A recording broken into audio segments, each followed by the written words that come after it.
नमस्कार, नई परख के राष्ट्रीय मुद्दा कार्यक्रम में आप सब लोगों का स्वागत है। हुँ, हमारे साथ प्रोफ़ेसर अभय कुमार दुबे हैं और हम इनसे देश की राजनीति के बारे में चर्चा करेंगे। अभय सर नमस्कार। नमस्कार। देश की राजनीति में आजकल जिस बात की ज़्यादा चर्चा है वो ये कि राहुल गांधी काफ़ी सक्रिय हैं, अलग-अलग जगहों पर वो जा रहे हैं, लोगों से मिल रहे हैं, प्रधानमंत्री विदेश यात्रा पर हैं।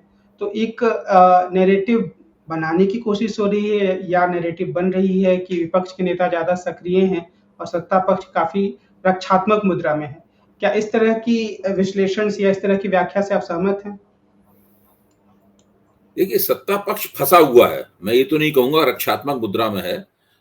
आप इसको कुछ लोग रक्षात्मक मुद्रा भी कह सकते हैं, लेकिन सत्ता पक्ष अपनी ही उलझनों में फँसा हुआ है। और सत्ता पक्ष की उलझनें बहुत ही विकट और दूरगामी किस्म की हैं। खुद भारतीय जनता पार्टी अपनी समस्याओं में फँसी हुई है और साथ में जो पूरी केंद्र की एनडीए सरकार है, वो सरकार भी अपनी समस्याओं में फँसी हुई है और उसके पास ऐसा कोई ब्लूप्रिंट नहीं दिखाई पड़ता। ना भाजपा के पास ऐसा कोई सांगठनिक ब्लूप्रिंट है, जिससे लगे कि वो अपनी समस्याओं से आसानी से निकल जाएगी, वो जल्दी निकल जाएगी।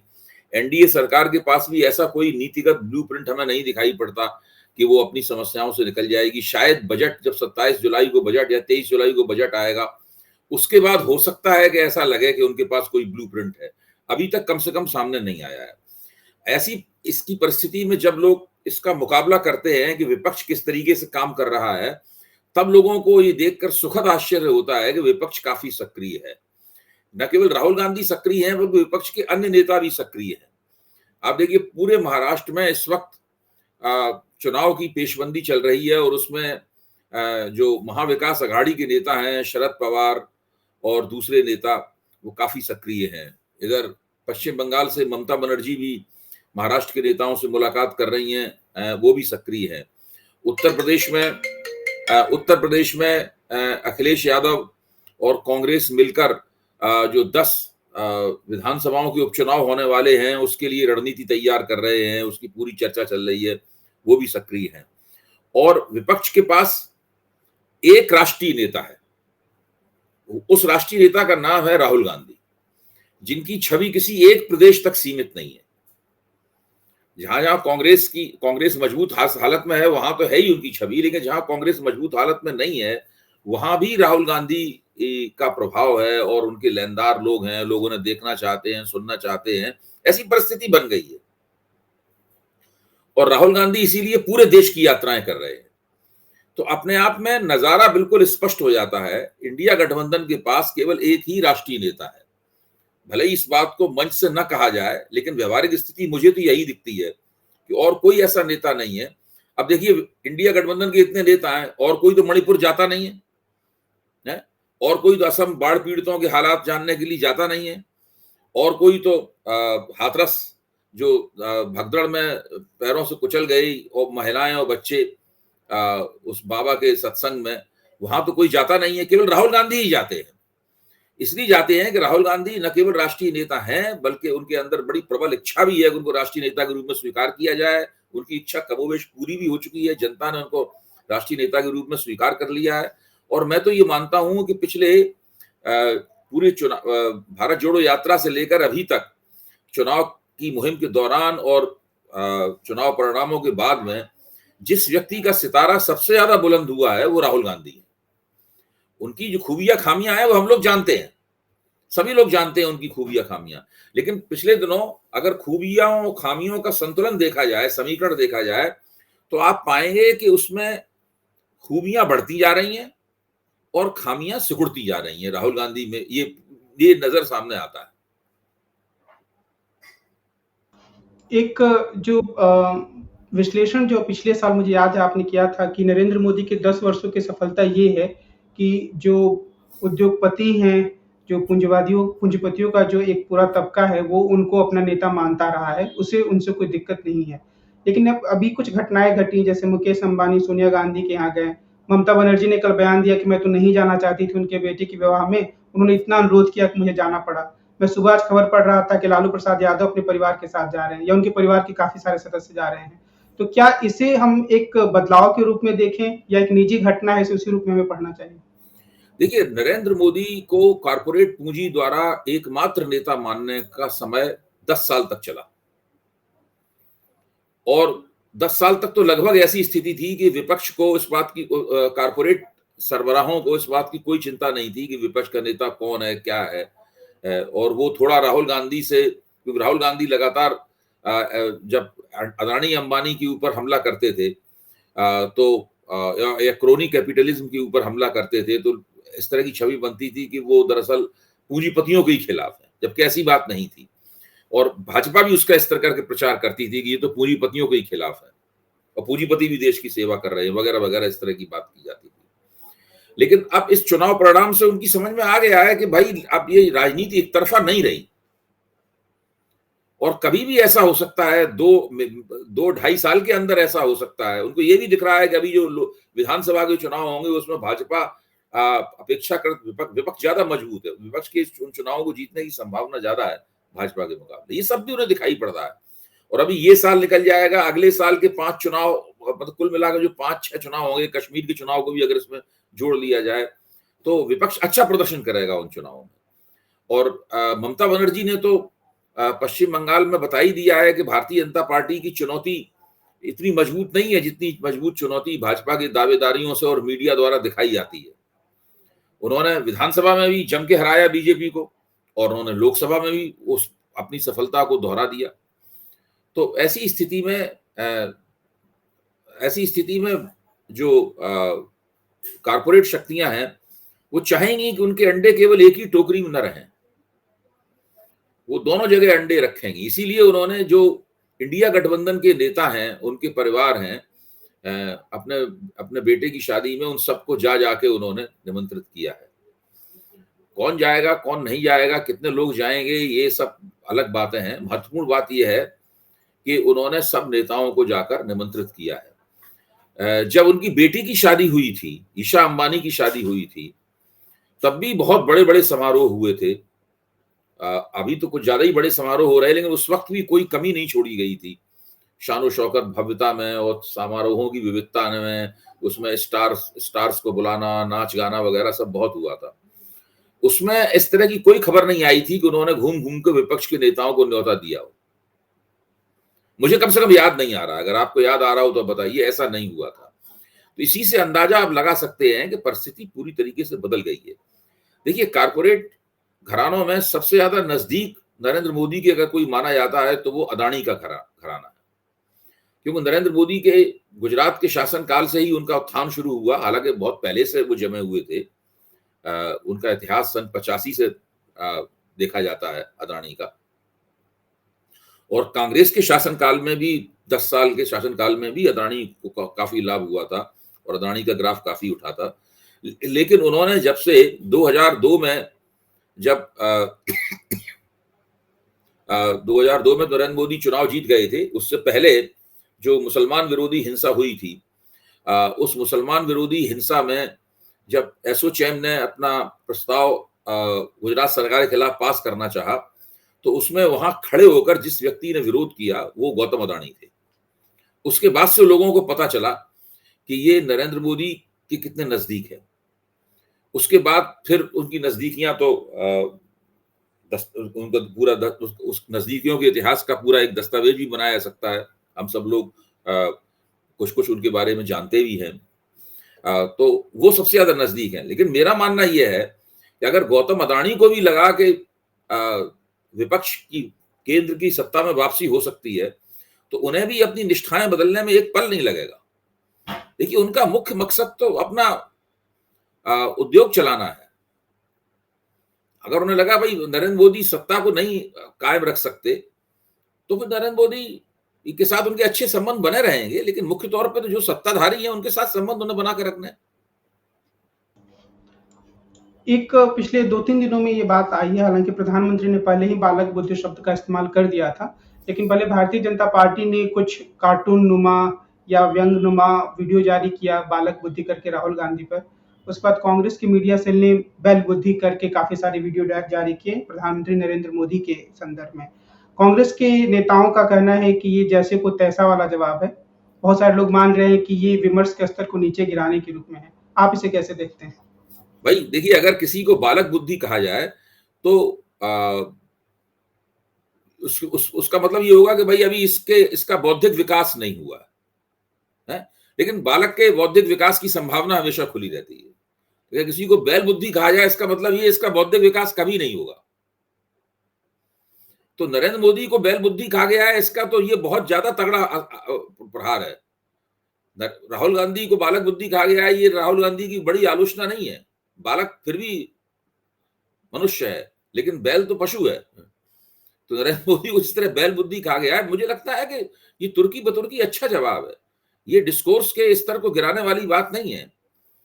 जिस तरीके से नरेंद्र मोदी ने सारे देश में घूम घूम कर उल्टी सीधी बातें बोली हैं और ऐसी बातें बोली हैं इनको सुन के हंसी भी आती है, तो उन सब बातों को उनकी पोल खोलना और उनको जनता को बताना कि जो व्यक्ति देश का प्रधानमंत्री 10 साल से बना हुआ है, उससे पहले 12 साल तक गुजरात का मुख्यमंत्री था और जो अपने आप को नॉन बायोलॉजिकल यानी दैवी बताता है, ईश्वर के समकक्ष बताता है, उस व्यक्ति की बौद्धिकता दरअसल है क्या?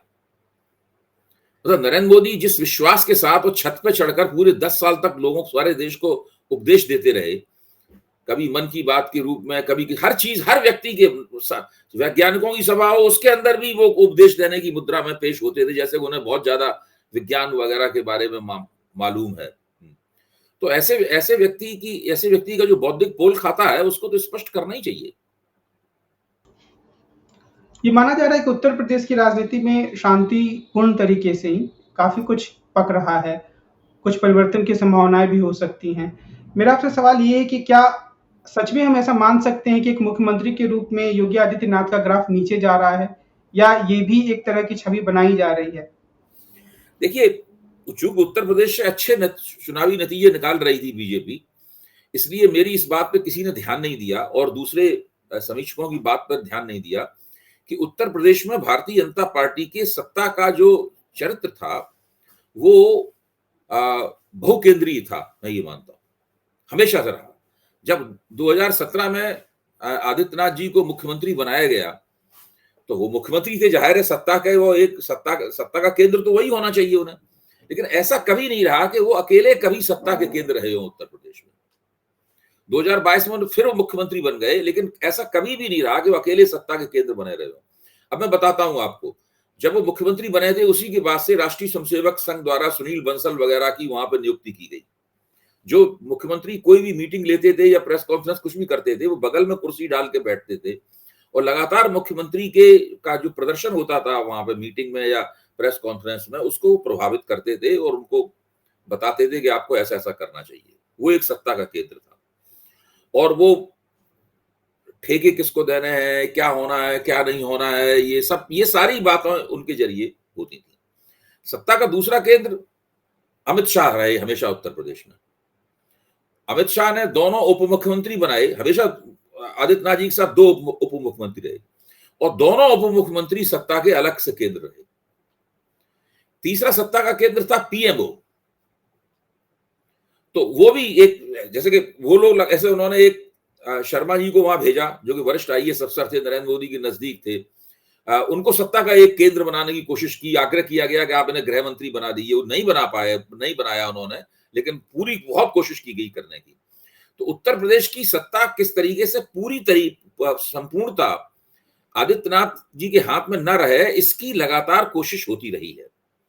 और 2024 के चुनाव परिणामों के बाद तो इन बातों ने सारी हद तोड़ दी है। स्थिति यह है कि दोनों उप मुख्यमंत्री आदित्यनाथ द्वारा बनाई गई कैबिनेट कमेटियों की मीटिंग में नहीं जाते हैं, वो दिल्ली पड़े रहते हैं, ब्रजेश पाठक और वो दोनों। अब जैसे कि हाथरस की घटना हुई, तो हाथरस की घटना पे जो ब्रजेश पाठक बीएल संतोष को अलग से रिपोर्ट देते हैं, बजाय इसके कि वो मुख्यमंत्री को रिपोर्ट दें। तो ये स्थिति वहां पर है। स्थिति यह है कि अपने मन का चीफ सेक्रेटरी और अपने मन का डायरेक्टर जनरल ऑफ पुलिस नियुक्त करने में आदित्यनाथ जी को बहुत मेहनत करनी पड़ी, बहुत समय लगा, तब वो अपने मन के 2 लोगों को नियुक्त कर पाए। उसके बीच में उनके जो ऐसे लोग ही काम करते रहे उनके साथ जिनको वो नहीं चाहते थे। अब स्वतंत्र देव सिंह जो भाजपा के प्रदेश अध्यक्ष थे, आदित्यनाथ जी चाहते थे उनको न हटाया जाए, लेकिन उनको हटा दिया गया। और जिनको नियुक्त किया गया भूपेंद्र चौधरी को, उनको वो नहीं चाहते थे। तो ना तो भाजपा के संगठन में उनकी चलती है, प्रशासन के जो सर्वोच्च शीर्ष अफसर कौन हो उसमें भी उनकी नहीं चलती है।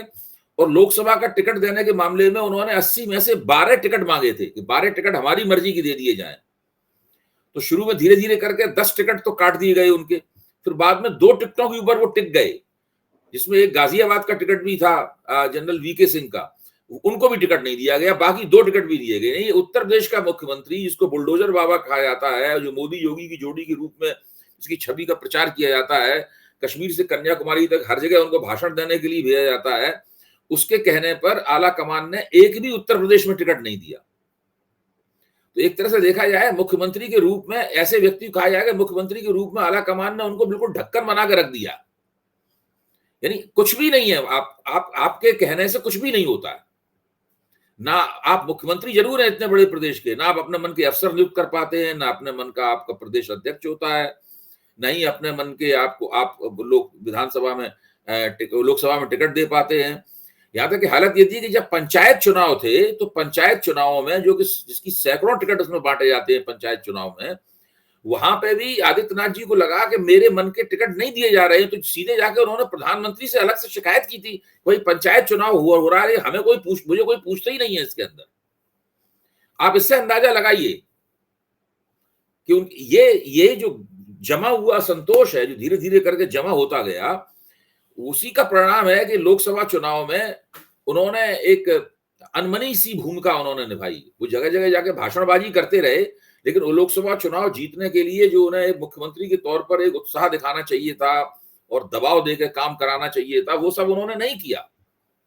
ये पूरी कहानी अब बार बार कही जा रही है, पिछले 2017 से लेकर अभी तक की कहानी, सबकी जुबान पे है कहानी। ये स्थिति है, यानी वो पहले से वो एक कमजोर मुख्यमंत्री की स्थिति में थे, अब यह बात ज्यादा खुलकर सामने आ गई। हाँ, मतलब वो मुख्यमंत्री के तो वो एक प्रचारक के तौर पर वो स्टार प्रचारक थे भाजपा के, लेकिन मुख्यमंत्री के तौर पर वो बहुत अधिकार संपन्न मुख्यमंत्री कभी नहीं रहे। बिहार में नीतीश कुमार मनीष वर्मा नाम के एक नौकरशाह को अपनी पार्टी में लेकर आए, पूर्व नौकरशाह को, और कहा जा रहा है कि 5-6 साल से उनके साथ काम कर ही रहे थे। मेरा सवाल ये है कि इसे आप कैसे देखते हैं? और उससे आगे मेरा प्रश्न ये है कि आमतौर पर यह माना जाता है कि जो क्षेत्रीय दल परिवारवादी होते हैं, उनमें पीढ़ीगत स्थानांतरण आसानी से हो जाता है। तो क्या ये जो प्रयोग नीतीश कुमार लगातार कर रहे हैं, पहले आरसीपी सिंह को लेकर आए, फिर अब इनको लेकर आए हैं, क्या इस तरह के प्रयोग ज्यादा सफल हैं? और इस संदर्भ में वंशवादी राजनीति की स्थिति को कैसे देखते हैं? देखिए, नीतीश कुमार जी की कई आलोचनाएं की जा सकती हैं, उनको वंशवादी कहना उचित नहीं है। कौन परिवार के किस व्यक्ति को बढ़ावा दे रहे हैं? उनके पास तो ऐसा कोई व्यक्ति नहीं है उसको बढ़ावा दे पाए। आप ज्यादा ये कह सकते हैं कि वो अपने नीचे दूसरी पंक्ति का नेतृत्व पनपने नहीं देते हैं, लेकिन वो वंशवाद के जरिए या परिवारवाद के जरिए नीतीश कुमार ये नहीं करते हैं। वो स्थिति नहीं है जो लालू यादव की स्थिति है, वो स्थिति नहीं है जो कि मुलायम सिंह जी के परिवार की स्थिति है, या करुणानिधि के परिवार की स्थिति है, या ममता बनर्जी के परिवार की स्थिति है। ऐसी स्थिति नीतीश कुमार के साथ नहीं है। नीतीश कुमार का बेटा तो राजनीति में है नहीं, और बाकी और कोई, उनकी पत्नी का देहांत हो चुका है, और बाकी और कोई अपने किसी रिश्तेदार को या भाई भतीजे को प्रोत्साहन देते हुए वो दिखते नहीं है।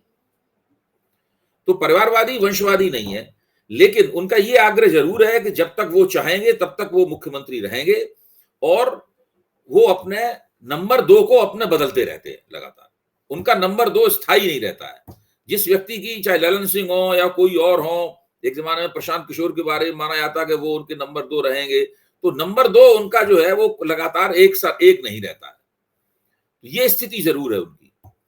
अब चूंकि वो उनकी उम्र बढ़ रही है लगातार, वो बहुत अनंत काल तक तो कोई राजनीति में रह नहीं सकता है, कभी भी उनका स्वास्थ्य खराब हो सकता है, और स्वास्थ्य खराब होने के कई तरह के संकेत भी मिल रहे हैं। लेकिन एक बात तो हमेशा ध्यान रखना चाहिए कि नीतीश कुमार का स्वास्थ्य जो भी खराब हो, उनकी याददाश्त जो भी हो, जो भी गड़बड़ियां वो कर रहे हो स्वास्थ्य के स्तर पर, राजनीतिक रणनीति और अपने राजनीतिक स्वार्थ को साधने के मामले में भी हिचकोला नहीं खाया है अभी तक। आप देखिए, उन्होंने जितने टिकट वो चाहते थे वो टिकट लेके रहे भारतीय जनता पार्टी के साथ में, और लोकसभा में उन्होंने अच्छा प्रदर्शन भी किया, यहां तक कि भाजपा से भी अच्छा उन्होंने प्रदर्शन किया। यानी उनका अपना जो ईबीसी में और स्त्रियों में जो जनाधार रहा है नीतीश कुमार का, वो जनाधार बार बार उन्होंने दिखाया है कि उनका वो जनाधार कमजोर नहीं हुआ है। इसलिए भाजपा अभी भी नीतीश मुखापेक्षी है, भाजपा को नीतीश की जरूरत है लगातार। तो मुझे लगता है कि नीतीश कुमार बिहार की राजनीति में अच्छी और मजबूत स्थिति में है।